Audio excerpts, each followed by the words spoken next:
kita sehari-hari.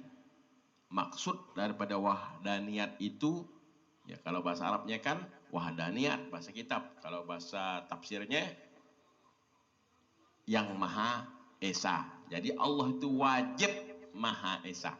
Kalau bahasa kita sehari-hari, satu-satunya. Nah, ya. Satu-satunya. Berarti tidak ada 1, 2, 3, 4. Hanya satu-satunya Allah lah. Zat yang Maha Esa. Nah, ya.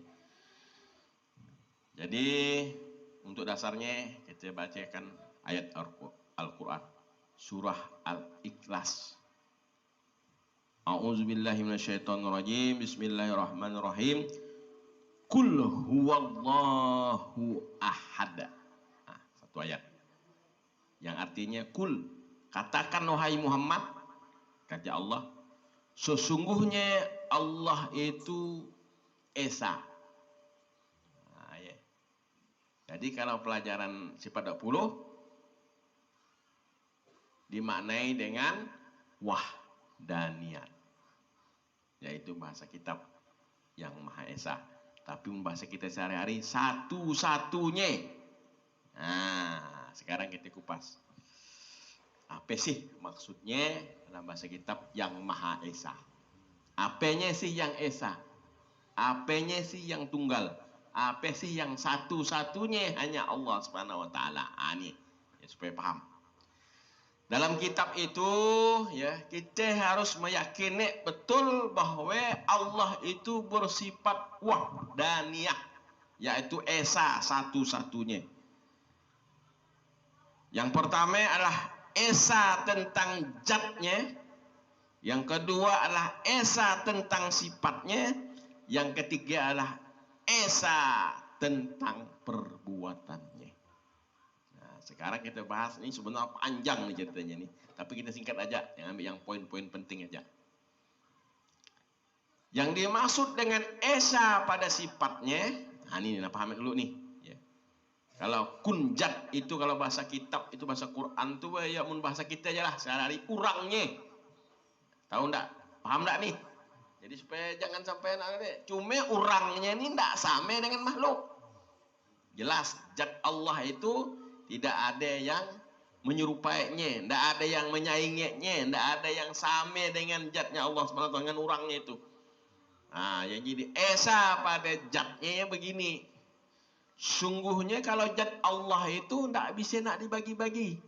Mustahil. Ya orangnya itu kan tidak bisa ditatak-tatak, tidak dibalah-balah, tidak disambung-sambung. Tapi kalau zatnya makhluk, ya bisa dibagi-bagi. Telunjuk ada, nunjuk. Biji mata ada, melihat. Kaki ada, telinga ada. Itu termasuk zat. Nampak aja.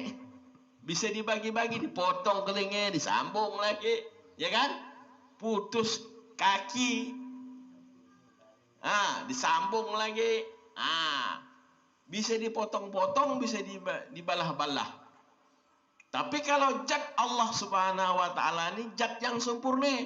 Tidak seperti itu, tidak bisa dibagi-bagi utuh. Cuma tidak berbentuk, tidak berupa, tidak berwarna. Karena sudah dibatasi, kita tidak bisa lagi nak mempelajari tentang bagaimana sih zatnya Allah. Sudah ada larangan Allah sendiri. Kebanyakan orang yang cari-cari Tuhan itu begini.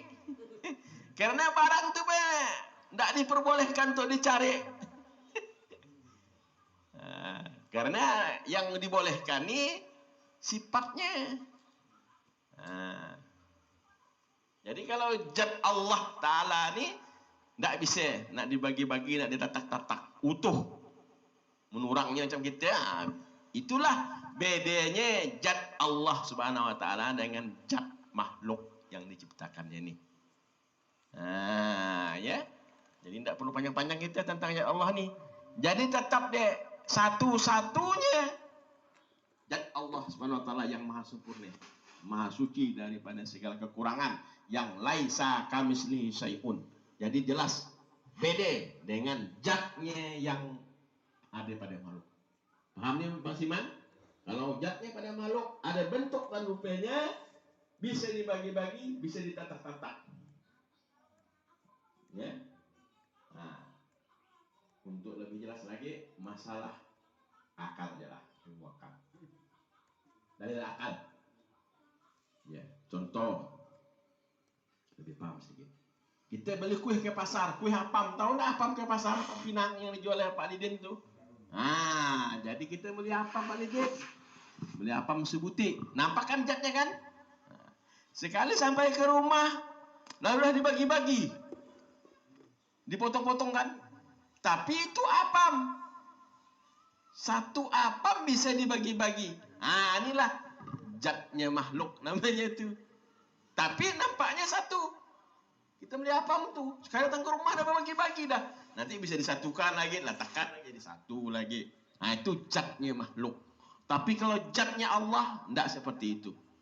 Nah, jadi kita yakinnya bahwa zatnya Allah itu maha sempurna, maha suci dari sifat kekurangan. Yang laisa kamislihi syai'un. Wajib adanya zat Allah SWT. Bagaimana untuk mengetahui bahwa zat Allah SWT itu ada? Maka kita harus belajar tentang sifatnya Allah. Nah, sifat, bahasa sifatnya tahu dulu. Apa sih maknanya sifat? Sesuatu yang menunjukkan bahwa adanya zat Allah SWT. Ya. Contoh, nah, mimin banyak sini nih, termasuk Muhaimin. Tapi sifatnya beda-beda. Yang mimin yang kita cari nih pandai buat sate. Ah, ini sifat nih, pekerjaan ini sifat. Untuk mengetahui zat yang mimin yang mana? Oh, yang ada orang yang buat sate itu, ah, itu. Makanya sifat diartikan sesuatu yang menunjukkan bahwa adanya zat. Nah, kalau untuk sifat kepada Allah ini yang kita pelajari tentang asmaul. Nah, ini dia.